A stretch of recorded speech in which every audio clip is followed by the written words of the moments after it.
So at this time, it is my honor to present an award to someone whose work I've observed, I've watched, I've witnessed, and I've partnered with now for over 20 years. And that man is now the governor of the great state of New York, Governor Andrew Cuomo. And the governor and I share many things in common.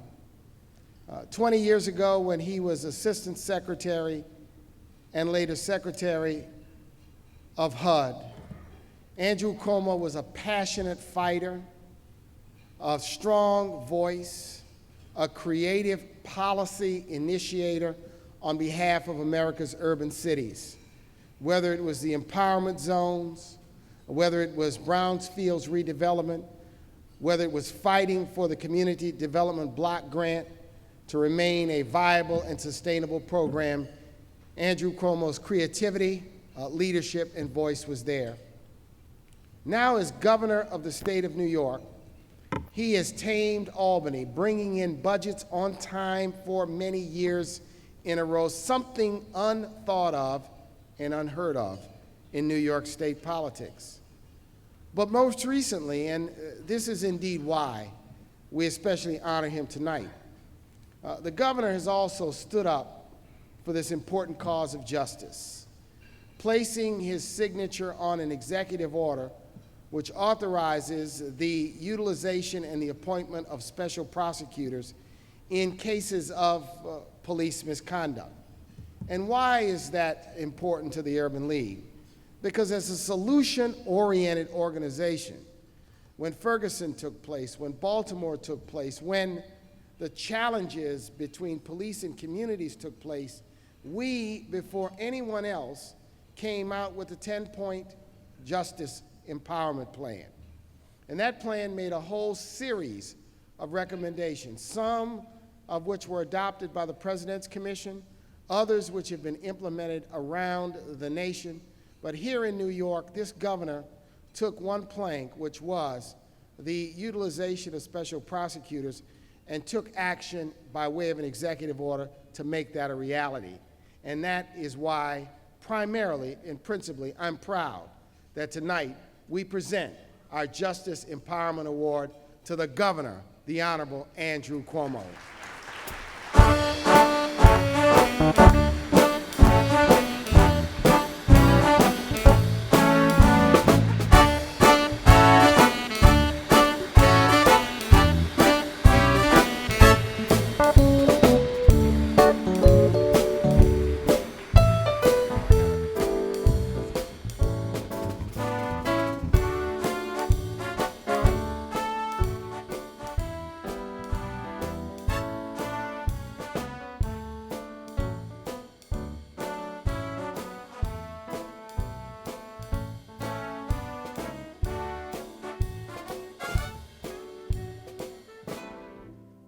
Well, good evening to all of you, and thank you for this great award. It is truly my pleasure to be here. I've been a big fan of the Urban League for many, many years, and I congratulate all of you for supporting this great organization. Let's give yourselves a round of applause for being here tonight.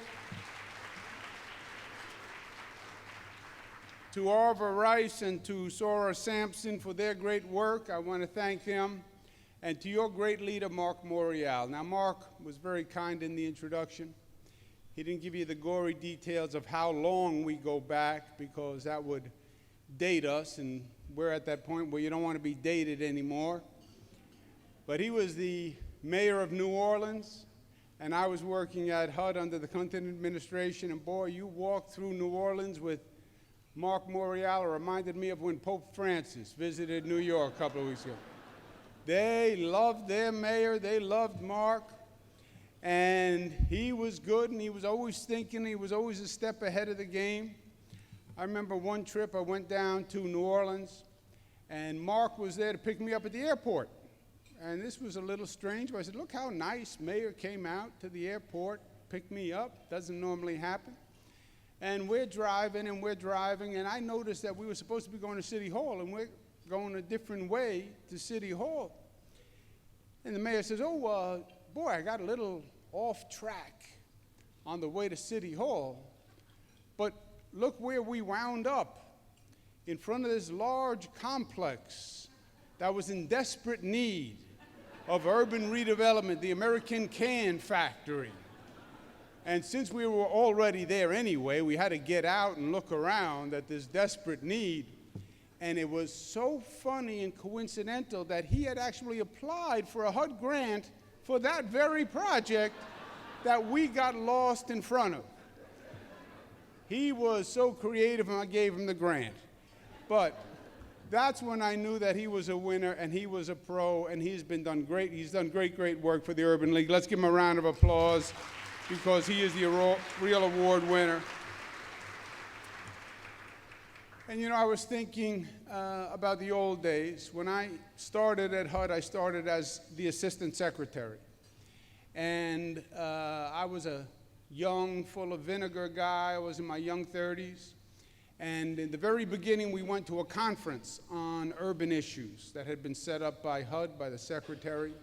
And it was a 2-day conference, and we had heads of major foundations who were there, and writers on urban policy, and we went through these 2 days, and they're coming up with all these ideas that we're going to do a report, we're going to do this study, we're going to do this study, we're going to do this study. And at one point I said, you know, this gentleman, ladies, this is going to take, we're talking about 10 years and 15 years, and these are all long-term things, and we're not doing anything now. This is all in the future. And people need help now. After the conference, the secretary took me aside and said, you know, you're young, that's good, but you have to be patient, and you have to be temperate, and you have to take your time, because these are big problems and they take time. And I took the words to heart, and I was temperate, and I was calm, and I became secretary in the second administration. But now, I'll tell you the truth, every time I look in the mirror, I realize more and more I'm not a young man. I'm decidedly middle-aged. And in my decidedly middle-aged position, I am recalibrating a little bit just how much time and how much thought and how temperate we should be. Because I look around, and I don't see a lot getting better. There's some areas where we've made progress, there's no doubt, but there's some areas where we have not made progress. There's some areas, frankly, where we have gone backwards.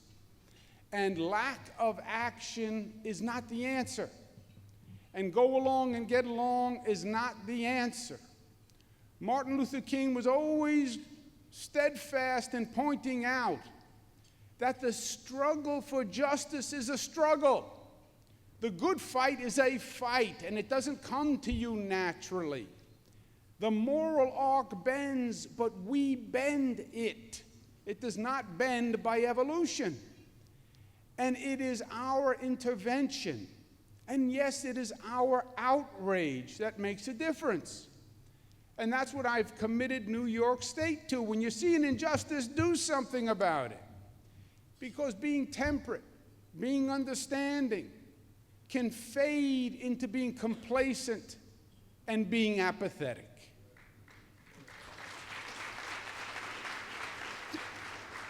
Now, there are very real injustices that are there today that are worse than some things I've ever seen in my lifetime. And we're trying to address them here in New York, what Mark Morial spoke about, what we've seen in the newspapers and on the TV. The unrest in the minority community and the distrust of many of traditional law enforcement, which is a sensitive topic. I understand it. I understand it as governor of this state. I lived through it. But it's also an important topic because the fundamental point is right. You have criminal prosecutors who work day in and day out with a police force, that is their police force working for the district attorney, and then there is an action which is questionable by one of the police officers, and who is going to be the prosecutor on that case? The same prosecutor who works with those police day in and day out. And then you can have a grand jury like we did in New York come back with no indictments on the Eric Garner case after the world saw a videotape of an African-American man who was surrounded by police, who was put in a chokehold, put on the ground, and the man died, and the grand jury came back and said no indictment. And people said, how can this be? What did you charge the grand jury? Please explain to me the disconnect between what I saw on that video and what came out of that grand jury, and tell me that that is a just system. And you couldn't reconcile those two because they can't be reconciled. What we say in the justice system is there should not even be the appearance of a conflict of interest. The appearance of a conflict of interest. And a prosecutor, as the prosecutor of his or her own police force, in my opinion, is at least the appearance of a conflict of interest. And we appointed the Attorney General as a standing prosecutor for cases like that. The issues of economic injustice, they are very real.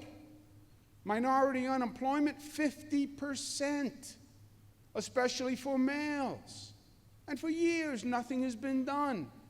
In this state, for the first time, we started a minority job voucher program where we attach a job voucher to a minority youth, which pays part of the salary of a private sector job and pays job training. We went into the South Bronx, one of the toughest areas for this issue.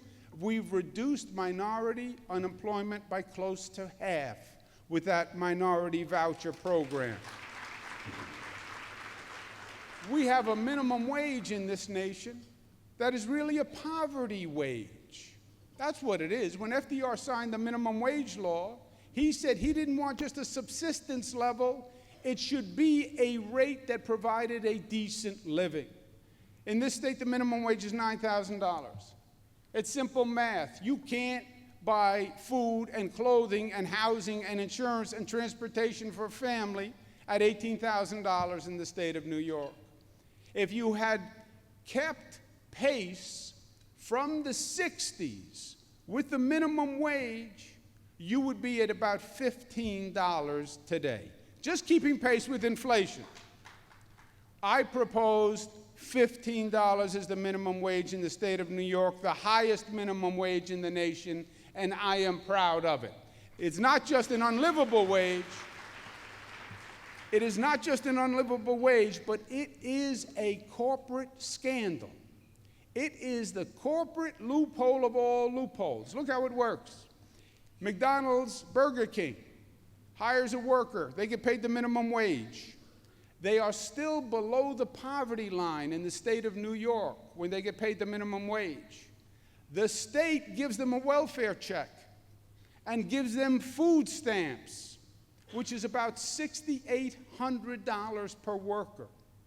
So McDonald's pays them $18,000. The state pays them $6,800 per worker. We subsidize just McDonald's and Burger King $700 million a year. We subsidize all minimum wage workers over $2 billion a year in the state of New York. The conservative friends tell me they don't want government getting involved in the private marketplace, right? Well, I don't want government subsidizing private workers in the marketplace. I don't want to spend $700 for McDonald's and Burger King. I want to get out of the hamburger business and let corporations pay the fair pay and the fair rate and wage to workers who are supporting a family and need to get ahead. That's what this minimum wage battle is all about. We still have the problem we've talked about with incarceration. It still costs $50,000 to put a person in a prison cell. It's still the cost of tuition at Harvard University. We have to deconstruct the prison industrial complex, real education programs, real service programs that negate the effect of child poverty. We have to end the reentry revolving door where 40% get released only to be reincarcerated in 3 years. Invest in the services and education, invest in reentry rather than $50,000 a prison cell. I'm proud that I'm going to go down in the history books as the governor who closed more prison cells than any governor in the history of the state of New York. And the last point, and what I think is the most important point, is what we're doing with education. Because education is the civil rights issue of our day. And the truth is we have two education systems. And it's not public and private. It's one for the rich and one for the poor. And if you are rich, you get the best education on the planet. And if you are poor, you're going to get an inferior education. That is the way it is. We fund by zip code. The richer communities can afford better schools, and the poorer communities can't. We have in this state today 100,000 children who we sent to what we know are failing schools. Failing schools are schools that have been below the academic criteria, some of them for over 10 years. And we just keep sending the students to the school. Just keep sending them to the school. You go to a school on the rich side of town in New York, and you'll see the most sophisticated equipment, and they'll take you to the first grade, and they'll show you how the kids are on the internet. You go to a school on the poor side of town, these kids don't even have a basketball net. You go into the school on the rich side of town, they'll put you down at a computer with a Pentium processor. You go to a school on the poor side of town, the most sophisticated piece of electronic equipment is the metal detector that you walk through on the way to the classroom. That is not justice, and that is not equality, and that, my friends, has to stop. We're sending children to schools that we know fail because we become more loyal to the bureaucracy than to the student. And in the name of keeping the status quo calm, we don't want to disrupt that educational bureaucracy. I say it's not about maintaining the bureaucracy. It's about giving a child an education you know is going to be making the decision whether or not they have a future. And we have to put the children first and the politics and the bureaucracy second, and it has to start now. I think the mandate of the Urban League, you say it all in one word: justice. Justice. But the true form of justice, not criminal justice, that we lock up more people than any country, any other industrialized country on the globe. That's not the justice Martin Luther King was talking about. Social justice and racial justice and economic justice, and having the will to stand up and to fight when you see the injustice, and to make sure that we don't become complacent, because becoming complacent is becoming part of the problem. I'm proud to use New York as the poster child. We can right these wrongs. We can end these injustices. It does not have to be this way. It shouldn't be this way. We know how to make it right. We can make it right. We have the political will to make it right. And I know that the Urban League, with your support and your mandate, will make this state and this nation a better nation, and that's what it's all about at the end of the day. One simple question: did we leave this place a better place, a fairer place, a more just place for all God's people? Working together, the answer is yes. Thank you for having me tonight, and God bless you.